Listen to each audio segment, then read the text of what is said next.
Hello everyone, good morning. In the last lecture, you have learned about how to solve the paper, direct text paper offline in the Tally. So we have done with the question number one, that is that's on TDS entry. So we have passed the 5 entry in TDS.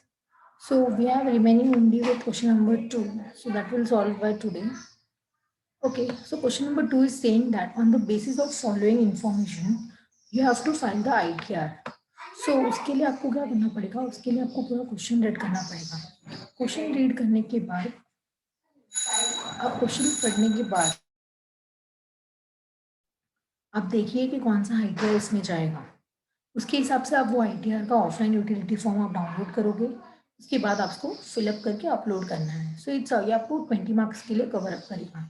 सो आपको क्या करना है, पहले तो आपको यहाँ पे बोला है नाम। सो नाम इज योर नेम आएगा यहाँ पे। एड्रेस में एज पर योर चॉइस आप अपना एड्रेस कोई भी डाल सकती हो। पेन नंबर में मैंने आपको बताया था आप कोई भी पेन नंबर डाल सकते हो एज पर योर रियल, और फिर आपने जो रजिस्ट्रेशन के लिए पेन नंबर डाला होगा वो आप यहाँ पे डाल सकते हो। जो आईटीआर का रजिस्ट्रेशन किया हुआ था वो आईटीआर का पेन नंबर आप यूज कर सकते हो। सो डिटेल ऑफ सैलरी आपको यहाँ पे बताया, that is basic salary. So basic salary आपको डिटेल दिया हुआ है 20,000 पर मंथ। एंड आप after that transportation allowance they have given you, house rent allowance they have given you, house paid आपको बताया हुआ है यहाँ पे। एंड ब्रैकेट में बोला हुआ है you have your own house but as your posting is in Shillong. Shillong में है आपका घर। सो ये जो इन्फॉर्मेशन दिया हुआ है वो आपको कैलकुलेशन पर्पज के लिए दिया हुआ है, हाउस रेंट अलाउंस के कैलकुलेशन पर्पज के लिए काम आएगा। मतलब एक्चुअल हाउस रेंट अलाउंस जो आपको रिसीव हुआ है that is your 8,000 per month है। बट हम लोग को नॉर्मली जो एग्जामेशन मिलेगा यहाँ पे अंडर सेक्शन 13A में, जब 10-13A में जो मुझे सेक्शन में यहाँ पे डिडक्शंस मिलेगा, एग्जामेशन जो बोल रहे हो उसके लिए मुझे कैलकुलेशन करना पड़ेगा। मुझे 3 कैलकुलेशन है। फर्स्ट यहाँ पे बोला है rent paid minus 10% of your salary. Second आपको बोला है if you are staying in the metro city, that is metro is Mumbai, Delhi, Chennai and Kolkata, तो 50% ऑफ आपको सैलरी लेना है। एल्स आपको यहाँ पे 40% ऑफ सैलरी लेना है अगर आप नॉन मेट्रो में हो तो। उसके बाद थर्ड ऑप्शन आपके पास आता है कि आपने एक्चुअल कितना रिसीव किया है, विच एवर इज लोअर। वो तीनों का कैलकुलेशन करने के बाद जो मिनिमम रहेगा वो आपको यहाँ से एक्चुअल हाउस रेंट में माइनस करना है। बाकी का जो टैक्सेबल अमाउंट है वो आपको लेना हुआ है। तो ये आपका हो गया salary income, income from salary आपको दिया हुआ है। नेक्स्ट आपको बोला है bank interest receive, saving account है, फिक्स अकाउंट है। मतलब यहाँ पे इनकम फ्रॉम अदर सोर्स भी है। मतलब यहाँ पे आपको आईटीआर का डिटेल मुझे पता चल गया कि जो पर्सन है उसके पास सैलरी इनकम है और अदर सोर्स का इनकम है। एंड आपके पास यहाँ पे एटीडी का डिडक्शन भी अवेलेबल है। दैट मीन्स इतना सेक्शन पढ़ने के बाद आपको तुरंत क्लिक होना चाहिए कि अगर मेरा सैलरी का इनकम है एंड हाउस प्रॉपर्टी का इनकम नहीं है, एंड हाउस प्रॉपर्टी का इनकम भी अगर हो आपके पास और अदर सोर्स का इनकम हो और एक आध डिडक्शन है, you can go with the ITR 1। सो यहाँ पे मुझे पता चल गया क्वेश्चन रीड करने के बाद कि आईटीआर 1 फाइल करना है। So you have to go on the Google. Google पे जाना है। गूगल में जाने के बाद आपको यहाँ पे इनकम टैक्स सर्च करना है। क्या सर्च करना है? Income tax. जैसे आप इनकम टैक्स सर्च करोगे फर्स्ट वाला जो आएगा ई फाइलिंग डेटा, वो आपको लेना है। यहाँ से आप you can do with the continue to home page, आप यहाँ पे कर सकते हो। और यहाँ पे जाने के बाद ये आईटी रिटर्न प्रिपरेशन सॉफ्टवेयर जो दिख रहा है वो आपको क्लिक करना है वहाँ पे, और यहाँ से आपको कंटिन्यू करना है। और अगर आप यहाँ पे देखोगे तो डिटेल में आपको यहाँ पे टोटल आपको आईटीआर दिया हुआ है। बट इसमें से मुझे आईटीआर 1 चाहिए क्योंकि मैंने क्वेश्चन पढ़ा, आईटीआर 1 दिख रहा है मुझे। उसके बाद यहाँ पे माइक्रोसॉफ्ट एक्सेल मुझे डाउनलोड करना पड़ेगा। तो यहाँ पे जस्ट आपको क्लिक करना है माइक्रोसॉफ्ट माइक्रोसॉफ्ट वन में, दैट इज योर आईटीआर 1। तो यहाँ से आप आईटीआर 1 का डाउनलोड कर सकते हो। जैसे ही मैंने डाउनलोड किया है, डाउनलोड हो रहा है। तो जैसे आप देख सकते हो यहाँ पे आईटीआर 1 डाउनलोड हो चुका है। इसको आप यहाँ से ही ओपन कर सकते हो। लेकिन ओपन करोगे तो ये ही जिप फाइल है, आपको इसको क्या करना पड़ेगा, ये जो इसको ये जिप फाइल आपको दिख रहा है यहाँ पे, एक्सट्रैक्ट करना पड़ेगा इसको। यहाँ से आप देख सकते हो एक्सट्रैक्ट टू, कहाँ पे आपको एक्सट्रैक्ट करना है। तो आपका जो फोल्डर होगा आप वहाँ पे इसको एक्सट्रैक्ट कर सकते हो। जैसे कि मैंने यहाँ पे मेरा एक फोल्डर है, वहाँ पे मैं इसको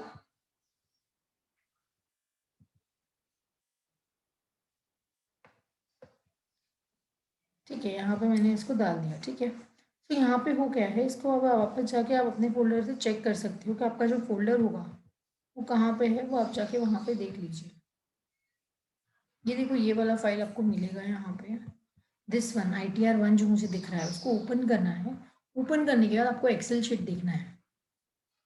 उसको क्या करना है, एक्सेल शीट आपको ओपन करना पड़ेगा। देख सकते हो ये ओपन हो गया है फाइल, इनकम टैक्स इनकम, ये जो ITR1 हमने डाउनलोड किया है, यहाँ पे लेफ्ट साइड पे आपको दिखेगा ITR1 का सहज फॉर्म है, यहाँ पे असेसमेंट ईयर दिख रहा है। ठीक है, यहाँ पे जो रेड रेड में है वो कंपलसरी क्वेश्चन है, जो स्टार मार्क है कंपलसरी, वो आपको डाउनलोड, जो रेड रेड है वो कंपलसरी है, जो आपको फिलअप करना है। ठीक है, तो एज पर योर चॉइस बोला था, तो आप अपना यहाँ पे डिटेल डाल सकते हो। तो एज पर योर चॉइस बोला है, तो यहाँ पे मैं एक नाम डाल देती हूँ। यहाँ पे you have to put your PAN number, just enter it. Your pen numbers character is 10 characters, 5 alpha, 4 numeric, again 1 alpha. Aadhaar card, if you're having, you can put it as a 12 digit. Okay. अगर आपके पास आधार card नहीं है तो enrolment number भी हो सकता है, तो आपको वो यहाँ पे डाल सकते हैं, अप्लाई किया रहेगा तो। आपको फ्लैट नंबर वगैरह पूछा है तो आप वो भी डाल सकते हो यहाँ पे। यहाँ पे आपको डेट ऑफ बर्थ डालना है।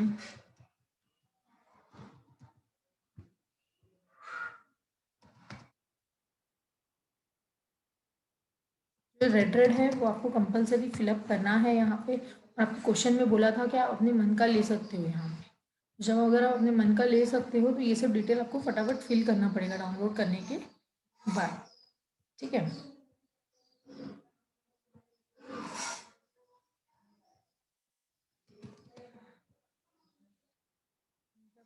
ढूंढना है बिकॉज इंडिया का 91 है, दिस वन 91। पिन कोड डालना है, आपके यहाँ का जो पिन कोड रहेगा वो, जिप कोड यहाँ पे डालने की ज़रूरत नहीं है अगर पिन कोड डाला रहेगा तो। नेचर ऑफ एम्प्लॉयमेंट क्या है आपका, गवर्नमेंट ऑफिस है, नॉन गवर्नमेंट है, प्राइवेट है, तो हम लोग अदर्स में डालते हैं। यहाँ पे आपको पूछा है are you filing return of income under 7th provision of section, यहाँ पे 139(1) का 7th प्रोविजन में डाल रहा है क्या, वो आपको यहाँ पे बोलना है।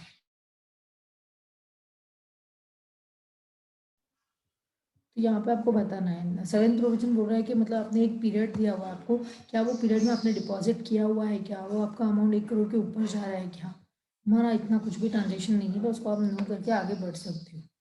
यहाँ पे आपको ईमेल एड्रेस वगैरह डालना पड़ेगा, ईमेल एड्रेस आप प्रॉपर ही डाल सकते हैं।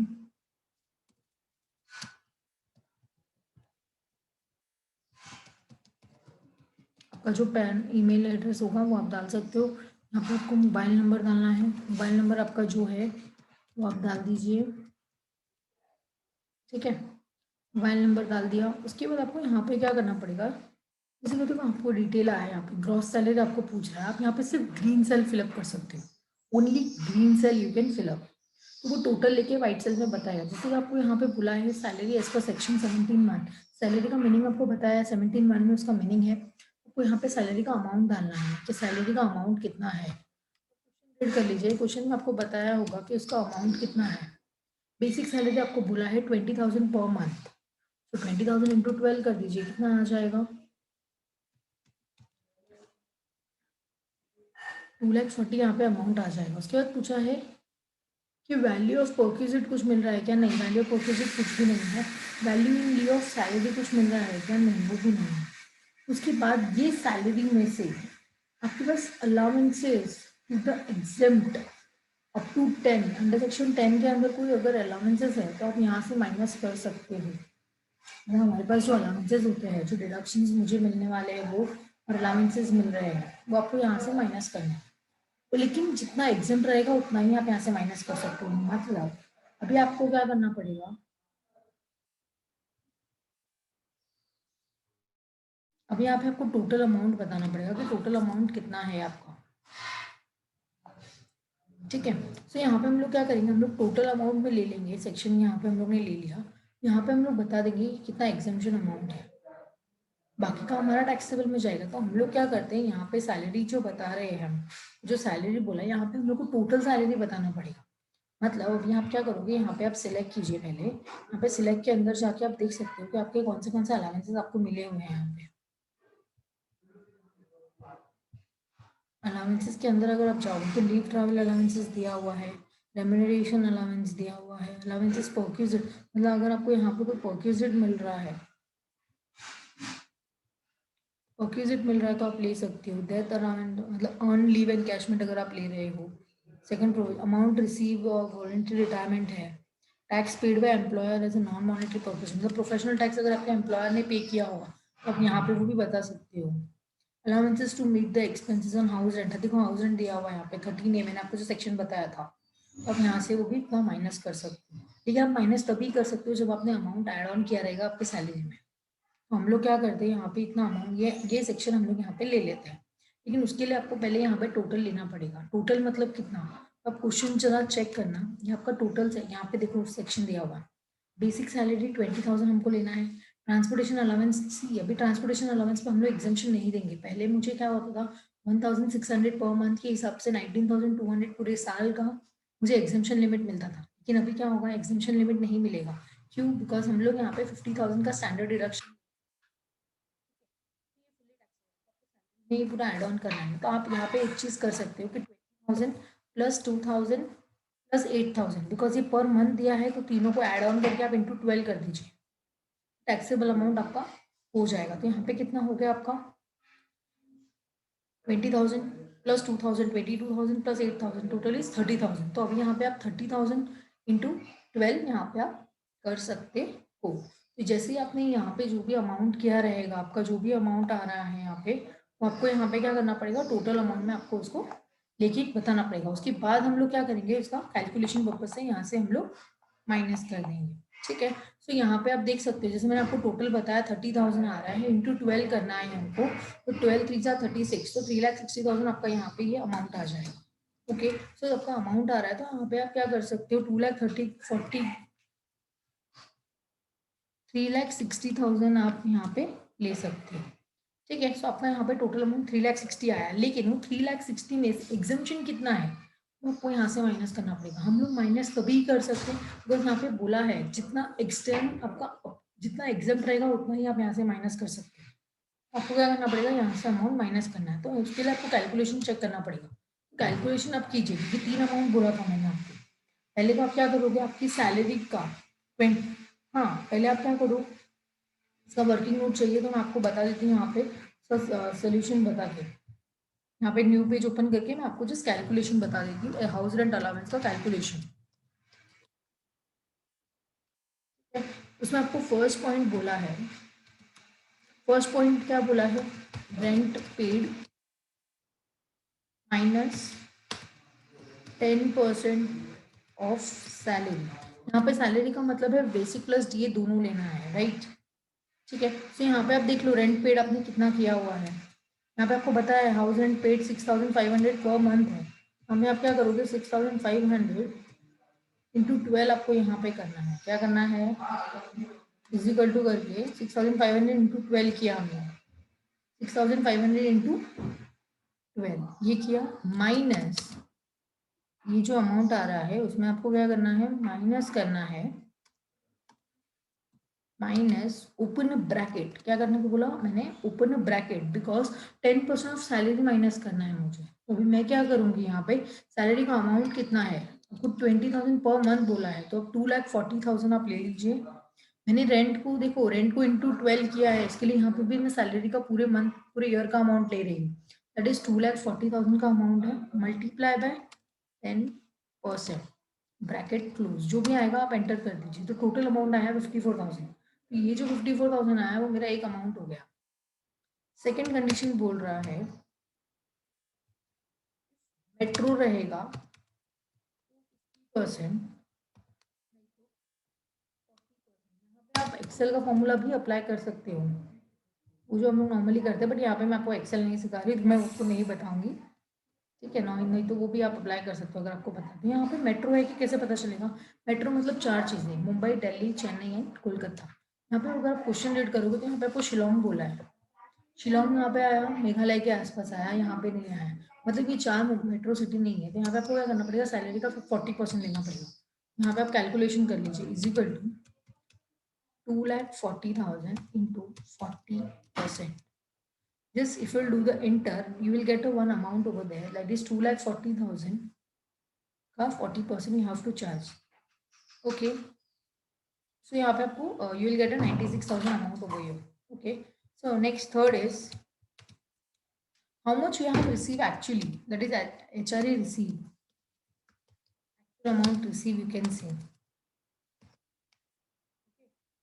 Third actual amount received you can find from the question number this, that is house rent allowance 8,000 per month. Okay, so if you have received 8,000 per month, so you can do is equal to over here 8,000 multiplied by 12, so you will get a 96,000 over here.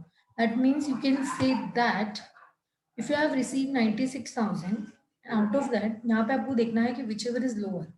अभी आपने first वाला condition था 54,000 आया, second आपको 96 आया, third भी 96 आया, इसमें से कम कौन सा है वो आप एज अ क्लेम कर सकते हो एग्जाम्पशन के लिए. तो सबसे कम है 54,000, तो उसको आप क्लेम कर सकते हो. तो you have to go on the your इधर. तो यहाँ पे आपको क्या करना पड़ेगा, you have to go on the your income detail page, that is your starting number 1.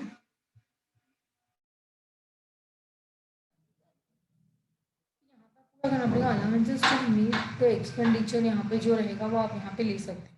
मैंने आपको बताया, हम लोगों ने कैलकुलेशन किया तो सबसे कम अमाउंट था मेरा 54,000, तो आप यहाँ पे ले सकते हो. ठीक है, फिर यहाँ पे देखो आपने एक एग्जामेशन ले लिया, क्वेश्चन में आपने पूरा पढ़ा, हमने सैलरी का अमाउंट लिया, ट्रांसपोर्टेशन का अलाउंस लिया, हाउस रेंट अलाउंस भी हमने ले लिया, हाउस रेंट पेड जितना था उस सबका हमने कैलकुलेशन भी कर लिया. अभी हम लोग देखते हैं बैंक इंटरेस्ट आपको यहाँ पे मिला है, तो उसके पहले आप देख लो कि इनकम फ्रॉम सैलरी कितना है.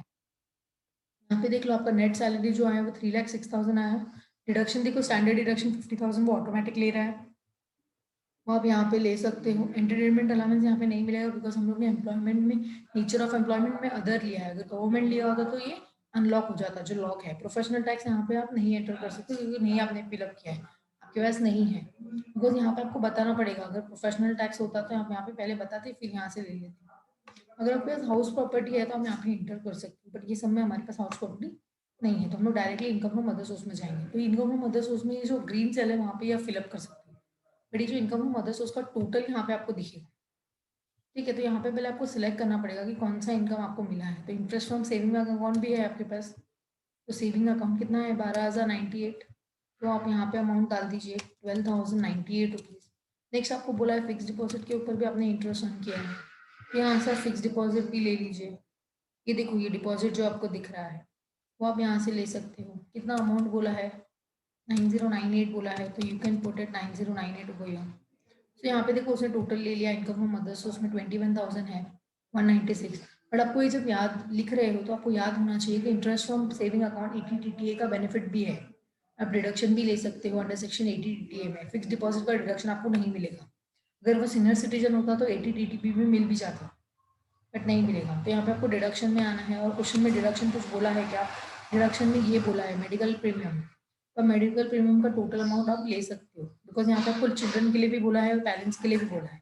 तो 19,000 प्लस 12,000, सो 19 एंड 12 कितना होता है आप यहाँ पे काउंट कर लीजिए. तो मैंने यहाँ पे हम लोग को बता दिया कि टोटल अमाउंट कितना है. सो हमने देख लिया यहाँ पे टोटल अमाउंट आ रहा है. यहाँ पे क्वेश्चन में हमने देखा कि डिडक्शन कितना अवेलेबल है, आपके पास मेडिकल इंश्योरेंस का डिडक्शन अवेलेबल है 19,000 plus 12,000, 19 plus 12 is equal to 31,000. So आपको यहाँ पे 31 का डिडक्शन लेना पड़ेगा 80D के अंदर. 80D इज फॉर यहाँ पे खुद के लिए, आपने खुद डिपेंडेंट हो, एक ही डी बोला है, तो यहाँ पे क्या करोगे आप 80D यहाँ से आप ढूंढो this one, deduction in respect of health insurance. तो यहाँ पे आपको क्या करना पड़ेगा, अमाउंट आपको पूरा फिलअप करके बताना पड़ेगा. सो 80D का शेड्यूल यहाँ से आपको फिल करना पड़ेगा. 80D का शेड्यूल आप देख सकते हो, यहाँ पे आप खुद से नहीं डाल सकते हो, डिडक्शन आपको यहाँ पे डालना पड़ेगा. ये देखो इसका पेज ही अलग से 80D के लिए आपको सेपरेट पेज दिया हुआ है. तो whether you and any family member excluding parents senior citizen है क्या यहाँ पे कोई, नो सीनियर सिटीजन नहीं है.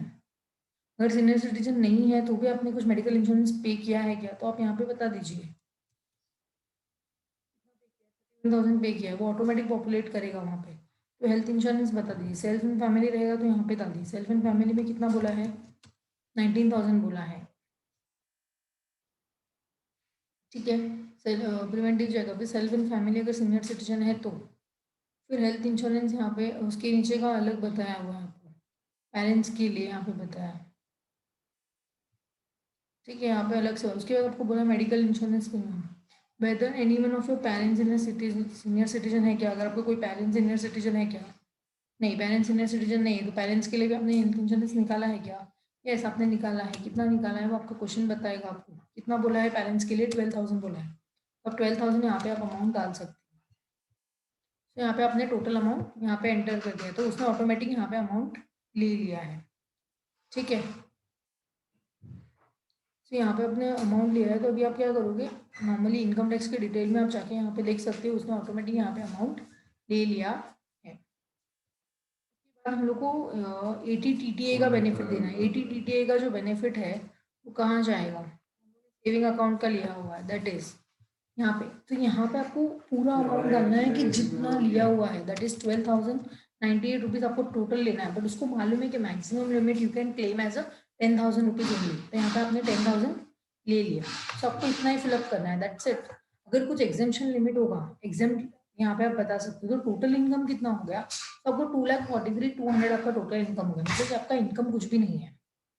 तो यहाँ पे आप देख सकते हो आपका अमाउंट कितना 0 0 है, टैक्सेबल पेबल टोटल इनकम वगैरह सब 0 0 है, कुछ भी नहीं है। तो आप इसके लिए क्या कर सकते हो, यहाँ पे आपको ये पेज आपने फिलअप कर लिया, TDS और TCS का पेज आपको फिलअप नहीं करना है, आपको उसके बाद tax and paid and verification page पे जाना है। यहाँ से आपको IFSC कोड डालना पड़ेगा बैंक का, तो आप डिफॉल्ट ले सकते हो वो यहाँ से SBIN 000041 5, ये स्टेट बैंक का IFSC कोड है, यहाँ पे आप ले सकते हो। यहाँ पे अकाउंट नंबर आपको 1 से स्टार्ट होगा, 11 डिजिट होता है यहाँ पे, ठीक है। You can select as a refund, आपको अगर ये अकाउंट में रिफंड चाहिए तो आप यहाँ पे भी ले सकते हो, बट यहाँ पे नहीं ले रहा है, ठीक है। सो ये आपने फिलअप किया, उसके बाद आपको यहाँ पे आपका नाम वगैरह डालना है कि आपका नाम क्या है, वो आप डाल दो। यहाँ पे आपको आपके डैड का नाम डालना पड़ेगा, यहाँ पे आपको बताना पड़ेगा कैपेसिटी क्या है, आप खुद फिलअप कर रहे हो या रिप्रेजेंटेटिव है, वो आपको यहाँ पे बताना पड़ेगा कि खुद का है कि कैसा है। तो यहाँ पे आपको प्लेस बताना पड़ेगा, आप कहाँ से रिटर्न फाइल कर रहे हो, you can filing from Mumbai, का आप यहाँ पे मुंबई, फिर आपको कंपलसरी फिल करना है। अगर आपने सिर्फ इतना फिलअप किया, मतलब एज पर योर क्वेश्चन, आपको क्वेश्चन में जितना दिया है उतना अगर आप फिल कर लेते हो, दैट इज जो सैलरी का अमाउंट डालते हो, इनकम फ्रॉम सैलरी वगैरह अमाउंट डालते हो, एंड ये सब फिल करने के बाद income tax paid and verification में डिटेल डालते हो, बैंक डिटेल वगैरह, और अगर यहाँ सब कैलकुलेट करते हो, यहाँ पे वो बोल रहा है कि आप यहाँ पे कैलकुलेट नहीं कर सकते हो, बिकॉज यहाँ पे ये मैक्रो फाइल है। तो यहाँ पे प्रॉपर एक्सेल से आपको ओपन करना पड़ेगा, मैंने यहाँ पे एक्सेल से ओपन नहीं किया हुआ है, जैसे आप एक्सेल से ओपन करोगे ना, तो आपको ऐसा ऑप्शन भी आएगा यहाँ पे, वो आपको बताएगा ग्रीन सेल ही आप फिल कर सकते हो, रेड लेबल जो है वो मैंडेटरी है, यहाँ पे आपको फिल करना ही है। यहाँ पे आप Ctrl Z और Ctrl V cut copy paste like वो सब यहाँ पे आप नहीं कर सकते, वो सब आपको यहाँ पे बताएगा। तो ये डेटा फिलअप करने के बाद आपको क्या करना है, लास्ट में आपको यहाँ पे जैसे आपने डेटा फिलअप कर दिया है, लास्ट में आपको यहाँ पे कैलकुलेट टैक्स करना होता है। जैसे आपने कैलकुलेट टैक्स किया, ये देखो यहाँ पे बोल रहा है कंट्री कोड इज मैंडेटरी, जो आपने फिल नहीं किया होगा, कौन से शीट में आपने मिस्टेक किया है वो भी आपको बताएगा। कंट्री कोड आपने नहीं डाला है, कहाँ पे, डिटेल इनकम में, इनकम डिटेल में, तो आप यहाँ से नीचे इनकम डिटेल ढूंढ के यहाँ पे जा सकते हो, देखो ये इनकम डिटेल। फिर आपको बोला है कि please select drop down to file whether we have made investment, अगर आपने कुछ इन्वेस्टमेंट किया है 1 अप्रैल 2020 से और 31 जुलाई 2020 के बीच में, मतलब फर्स्ट क्वार्टर में अगर आपने कुछ इन्वेस्टमेंट किया है, तो वहाँ पे आप बता सकते हो। तो दो एरर था, हम लोग सॉल्व करते हैं उसको। हाँ, क्या क्या एरर था वो आपको यहाँ पे ध्यान रखना है। कंट्री कोड, मतलब यहाँ पे मेरे को कंट्री कोड डालना कंपलसरी है, एक तो ये मैंने नहीं पता है, इसको बताया हुआ है, इसको आप क्या करो फिर से नोट कर दीजिए सिलेक्ट करके, यहाँ पे आप कंट्री कोड डाल दीजिए।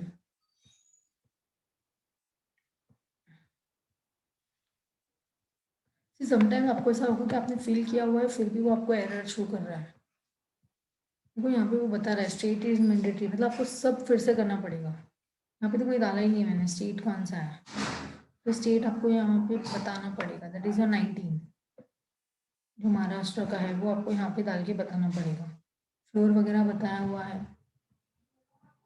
मुंबई यहाँ पे आपने बता दिया है, फिर और भी कुछ एरर रहेगा तो वो आपको बताएगा। आप कैलकुलेट टैक्स करके कर सकते हो, आपको यहाँ पे पिन कोड भी मैंडेटरी है। पिन कोड भी डालना है यहाँ पे, देखो दिस वन जो रेड रेड है वो आपको डालना ही पड़ेगा। तो आपको पूछ रहा है कि आपने कुछ इन्वेस्टमेंट किया है क्या वो टाइम पे, तो आप बता दीजिए आपने कुछ इन्वेस्टमेंट किया होगा। तो हमने नहीं किया है तो नो कर दीजिए, कुछ भी इन्वेस्टमेंट हमारा नहीं है।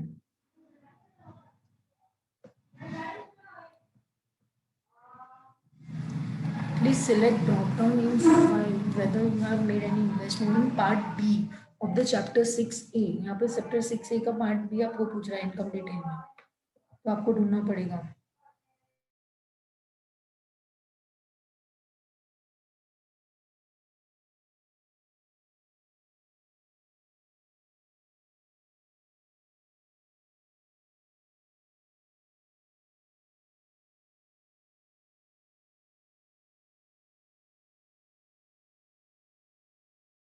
तो जैसे आपका ये हो गया फिलअप करने के बाद, जैसे आपने कैलकुलेट टैक्स किया, ये होने के बाद आपको कैलकुलेट टैक्स करना है। कैलकुलेट टैक्स होने के बाद आपको यहाँ से जनरेट करना है। जैसे आप जनरेट पे क्लिक करोगे आपको यहाँ पे ओके बोलना है और आपको यहाँ पे एक फाइल आएगा, दैट इज अ समरी। जैसे ही समरी आएगा,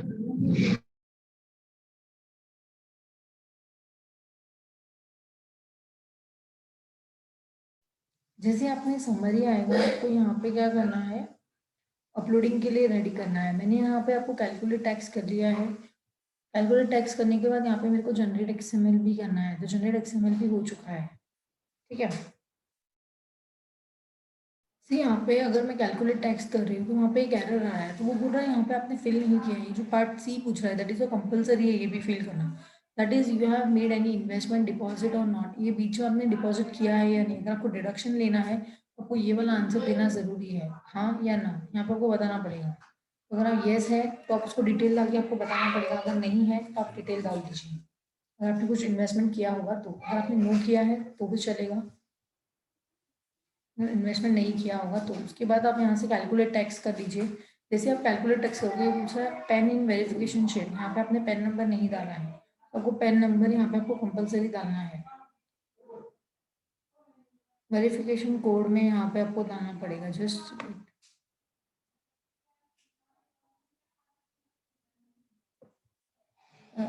पेन नंबर।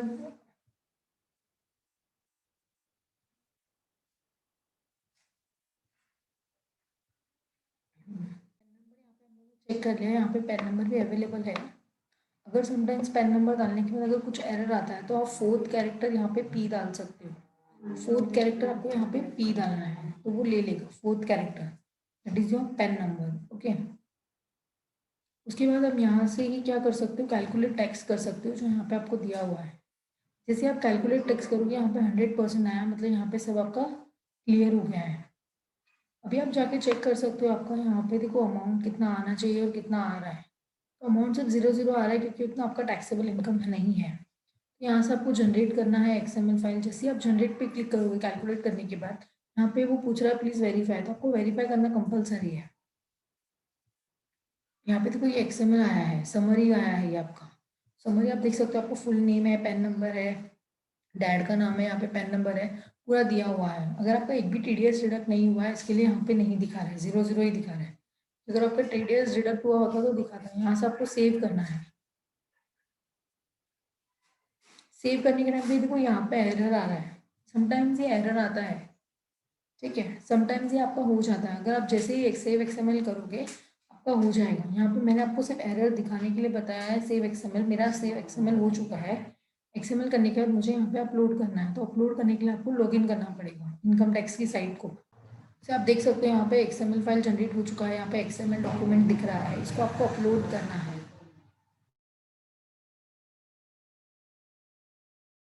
अपलोड करने के लिए आपको लॉगिन करना पड़ेगा, उसके लिए यहाँ पे आपको लॉगिन करना है।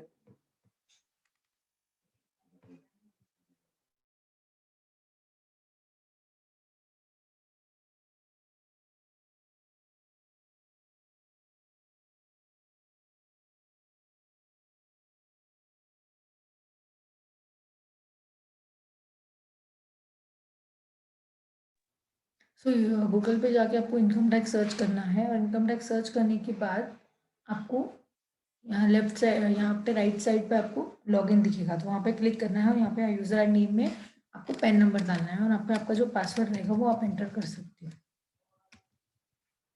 ये कैप्चा कोड डालना है, दैट इज योर, आप रोबोट नहीं हो तो आपको यहाँ पे कंफर्म करना पड़ेगा।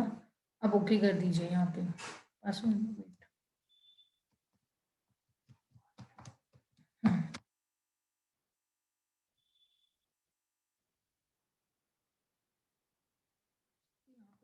हो चुका है। लॉगिन होने के बाद आपको ई फाइल में जाना है। ई फाइल में जाने के बाद इनकम टैक्स रिटर्न में जाना है। इनकम टैक्स रिटर्न में जाने के बाद आप एक फाइल ईयर सिलेक्ट कर दीजिए, कौन सी ईयर का आप रिटर्न फाइल कर दीजिए और यहाँ पे आपको ITR 1 करना है। अगर आपने सिर्फ फिलअप किया होगा, एक्सेल शीट पे सिर्फ फिलअप किया होगा, तो you will get a 15 marks proper full out of 20 marks. लेकिन अगर आप ये लॉगिन करते हो, लॉगिन ID करते हो और यहाँ पे जाने के जैसे मैं करके आपको अपलोड करना बता रही, अगर आप अपलोड भी करके बता देते हो तो you will get extra 5 marks, that is आपको 20 मार्क्स इजीली मिल जाएगा। ये सब फिलअप करने के बाद यहाँ पे आपको क्लिक करना है ओके।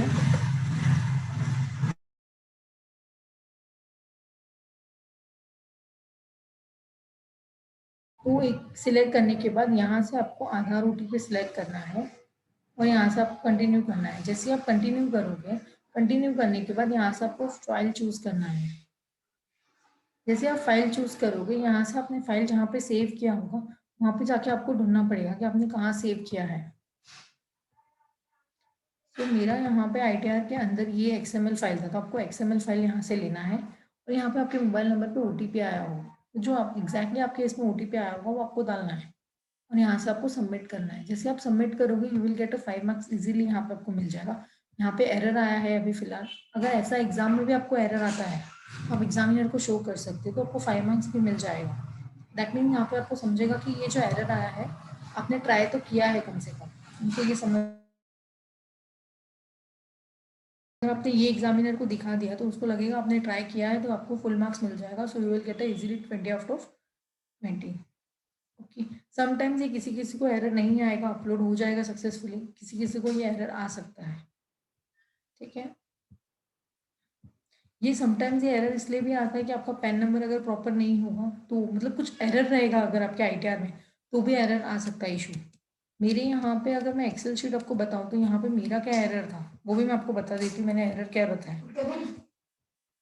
यहाँ पे मेरा एरर ये था कि यहाँ पे मैंने पैन नंबर क्या डाला है, यहाँ पे देखो मैंने पैन नंबर क्या डाला है, SAH डाला है यहाँ पे। बट अगर मैंने स्टार्टिंग के पेज में PP नहीं डाला था तो ये मेरा एरर था, इसके लिए उसने बराबर नहीं लिया। देखो यहाँ पे मैंने क्या लिया है। तो अगर ये एरर रहेगा तो अपलोडिंग करने के टाइम पे वो ऐसे ही एरर रहेगा, ये आपको बताने के लिए मैंने ऐसा बताया, बिकॉज एग्जाम में स्टूडेंट्स को बहुत सारे एरर आते हैं, तो ये एरर मैंने जानबूझ के आपको बताया है। और अगर आपको यहाँ पे सबमिट करना है तो आपको हो जाएगा सक्सेसफुली, ITR लिख के आ जाएगा। That's it. Okay, thank you.